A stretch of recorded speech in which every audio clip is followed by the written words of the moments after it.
सबको नमस्ते। हम प्रतिदिन भोजन करते हैं और भोजन के पीछे हमारा जो उद्देश्य है वो यही है कि हमारा जो शरीर है, हमारा जो स्वास्थ्य है वो अच्छा बने। शरीर के स्वास्थ्य के लिए ही हम भोजन करते हैं, लेकिन जब हमारे सामने ऐसी परिस्थिति आ जाती है कि हम जो भी भोजन कर रहे हैं वो साथ साथ ही निकल रहा है, जितनी बार भोजन किया उतनी बार ही निकल गया, तो हमारे लिए ये बहुत बड़ी समस्या खड़ी हो जाती है। क्योंकि शरीर अगर इसी प्रकार से हमारा जो भोजन किया हुआ भोजन निकलता रहा, शरीर बहुत कमज़ोर हो जाएगा, निर्बल हो जाएगा। हम डॉक्टर के पास जाएंगे, दवा लेके आएंगे, दवा का भी कोई असर जब होता नहीं है, तो ऐसी स्थिति में लगातार जब ऐसे ही प्रक्रिया चलती रही तो थोड़े दिन के बाद क्या होता है कि ऐसे व्यक्ति की जो है मृत्यु हो जाती है, जिसको भोजन पचता ही नहीं है, क्योंकि भोजन के ऊपर ही ये शरीर का ढांचा खड़ा हुआ है। ठीक इसी प्रकार से जिस प्रकार से शारीरिक अपचन हमारे हो जाती है कि शरीर में जो है भोजन पच ही नहीं रहा है और उससे एक व्यक्ति की मौत हो जाती है, ठीक इसी प्रकार से जब हमारी मानसिक अपचन हो जाती है। मानसिक अपचन का मतलब यही है कि जब हम कोई भी अच्छी बात सुनते हैं और उस अच्छी बात को जो है ऐसे ही टाल देते हैं, बिना उसके ऊपर आचरण किए, बिना उसके ऊपर अमल किए, तो हमारी स्थिति भी यही है। उसको मानसिक अपचन ही कहते हैं। ये जो आदत हमारी बन जाती है, ये अपने आप में बहुत ही ज़्यादा भयंकर है। क्योंकि धीरे धीरे क्या होता है, जब व्यक्ति अच्छी बात सुनना बंद कर देता है, अच्छी बातें देखना जो है बंद कर देता है, तो थोड़े से दिन में उसके जो जीवन की स्थिति है वो बहुत ख़राब हो जाती है। उसके अंदर किसी के प्रति संवेदना का भाव नहीं रहता, कोई परोपकार का भाव नहीं रहता।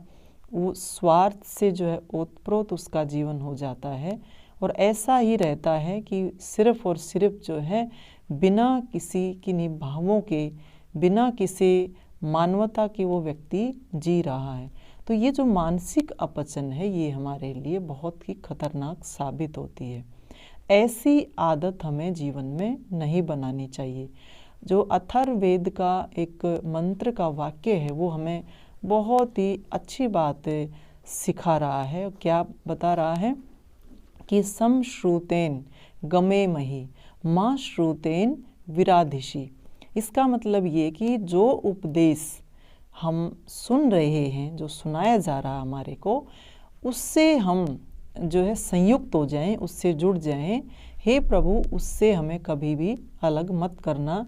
कि कानों में इतना सुंदर शब्द जो है सुनने को मिल रहा है, इतना सुंदर वचन सुनने को मिल रहा है, और उसको हम वैसे ही छोड़ दें, बिना उस पे चिंतन मनन किए, बिना उसको अपने आचरण का हिस्सा बनाए, तो हमारी जो कीमत है वो 2 कौड़ी की भी नहीं रहती।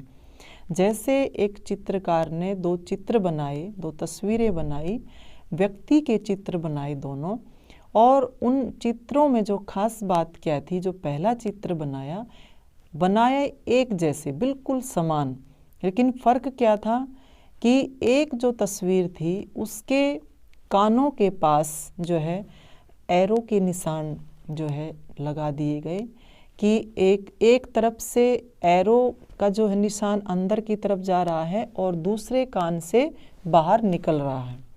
बिल्कुल जो है ऐसा छेद बना दिया कि वो आर पार जा रहा है।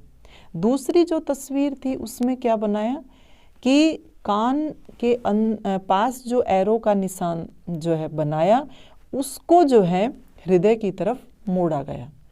और इन दोनों तस्वीरों को जो है जब प्रदर्शनी में एक चित्रकार ने लगाया तो उनकी जो कीमत थी, उनकी कीमतों में बहुत फ़र्क था। पहली जो तस्वीर थी उसकी कीमत 100 रुपये और जो दूसरी तस्वीर थी उसकी कीमत 1000 रुपये।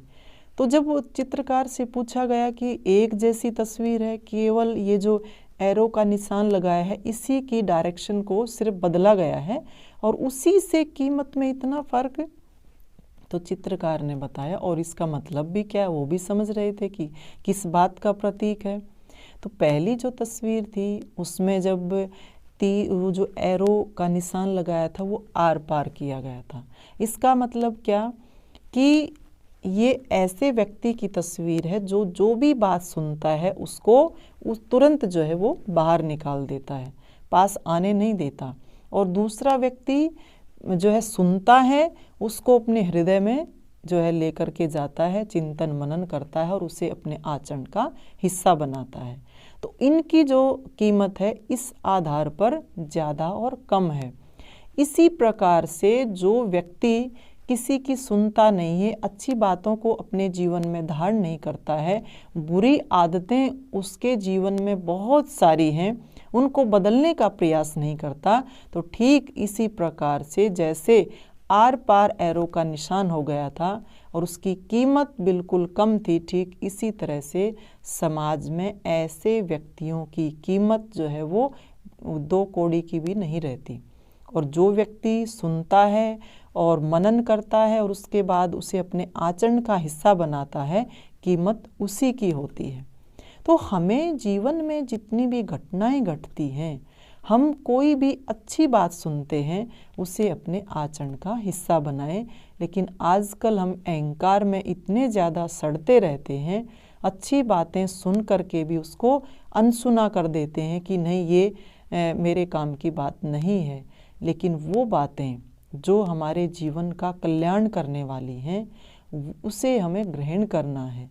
मनुष्य का जीवन कभी भी ऐसा जीवन नहीं है कि हमने 10 साल तक या 15 साल तक शिक्षा ग्रहण की, उसके बाद हमें किसी अच्छी बात की या सीखने की ज़रूरत ही नहीं। मनुष्य का जीवन तो पूरा जीवन सीखने के लिए परमात्मा ने बनाया है। और अंतिम समय भी अगर हमें कोई अच्छी बात मिल जाए उसको अपने जीवन का हिस्सा बना लेना चाहिए। छोटी छोटी घटनाओं से ही बड़े बड़े जीवन में परिवर्तन होते हैं।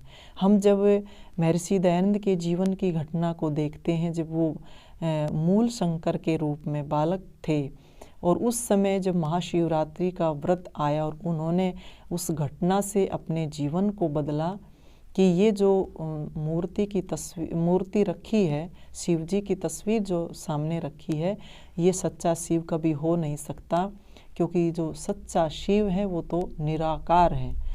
उस लगन में वो वहीं से लग गए थे। न्यूटन के जीवन की घटना लें, कितने लोग हैं जो फलदार जो पेड़ हैं उनमें से उनसे जो है फल टूट करके नीचे गिरते हैं, कितने लोग देखते हैं। लेकिन न्यूटन के जीवन में ही ये घटना घटी कि वहाँ वो बैठ करके उस घटना को देख करके ये सोचने लगे कि ये जो फल है ये ऊपर की तरफ क्यों नहीं गया, नीचे की तरफ क्यों नहीं आया। और उन्होंने जिस सिद्धांत की खोज की, आज सारी दुनिया उसको मान रही है, उसको फॉलो कर रही है।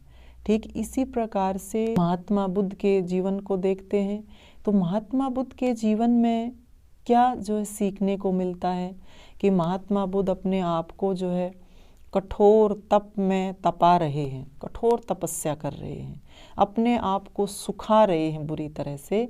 लेकिन क्या होता है, ईश्वर किसी ना किसी रूप में प्रेरणा देते रहते हैं, क्योंकि ये घटनाएं घटती हैं ना, और जीवन में कुछ बड़ा परिवर्तन होता है, अच्छे के लिए होता है, तो ये ईश्वर की ही प्रेरणा काम करती है सारी। तो जहाँ महात्मा बुद्ध तपस्या कर रहे थे, बैठे थे, कठोर तप कर रहे थे, वहाँ से कुछ महिलाएं जो है गुजरी और वो गीत गुनगुना रही थी। और वो जो गुनगुना रही थी उनके गीत का जो एक भाव था वो क्या था कि वीणा के तारों को इतना भी ना कसें कि वो टूट जाएं, कुछ आवाज़ ही उनमें से ना आए, और वीणा के तारों को इतना भी ढीला न छोड़ें कि उनमें से कोई स्वर ही ना निकले। जब ये शब्द महात्मा बुद्ध के कानों में पड़े तो एकदम अंदर से उनकी चेतना जागरूक हुई और उनको जो है वहीं से बोध प्राप्त हुआ।